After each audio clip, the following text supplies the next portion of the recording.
ରାସ୍ତା କରେ ଖାଉଥିବା ଲୋକଙ୍କୁ କେବେ ଛୋଟ ଭାବିବା ଉଚିତ ନୁହେଁ। ଦେଖନ୍ତୁ ଏ ପିଲାଟି ରାସ୍ତା କରେ ଖାଉଛି, କିନ୍ତୁ ତାକୁ ଆମେ ଭାବୁଥିବା ଛୋଟ ଗରିବ ପିଲାଟେ ବୋଲି। ଧୂଳି ଧୂସର ଭିତରେ ଖାଉଛି ଆଉ ଫୁଟପାଥରେ ଖାଉଛି, ଆମେ ୟାକୁ କଣ ଗରିବ ଭାବିବା? ରାସ୍ତା କଡ଼ରେ ଖାଉଥିବା ଲୋକ ଆଉ ଫୁଟପାଥରୁ ଡ୍ରେସ୍ ନେଉଥିବା ଲୋକ ସେମାନଙ୍କର ବି କିଛି ଓକାତ ଥାଏ।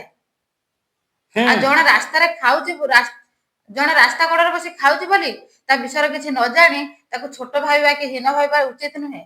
ଆଜି ଚିନ୍ତା କରନ୍ତୁ, ଆମର ପିଏମ୍ ସାର୍ କଥା ଚିନ୍ତା କରନ୍ତୁ। ସେ ଦିନ କଣ ଥିଲା? ଚାହା ବାଲା ଥିଲେ, ଆଜି ଦେଶର ମୁଖିଆ, ଦେଶକୁ ଚଳାଉଛନ୍ତି। ଆଜି ଆମେ ଯଦି ସେମିତି ଭାବିଥାନ୍ତି ସେ ଆଜି ଏଠି ପହଞ୍ଚି ପାରିନଥାନ୍ତେ।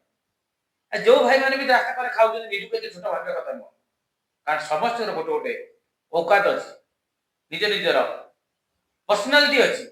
ଆଉ ସେ ଔକାତରେ ଯେତେବେଳେ ସିଏ ପହଞ୍ଚିଯିବେ ନା, ଲୋକମାନେ ସେତେବେଳେ ଦେଖିବେ ସିଏ କଣ।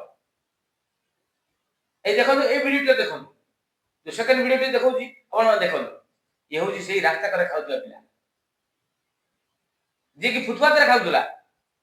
ଦେଖନ୍ତୁ ସେ ତ ଚାହିଁଥିଲେ ଯାଇକି ଗୋଟେ 5 ଷ୍ଟାର ହୋଟେଲରେ ବି ଖାଇ ପାରିଥାନ୍ତେ, କିନ୍ତୁ ସେ ସେଇଠି କାହିଁକି ଖାଉଛନ୍ତି? ସେଇଟା ତାଙ୍କର ଖୁସି, ତାଙ୍କର ଇଚ୍ଛା ହେଲା ସେ ସେଇଠି ଖାଇଲେ।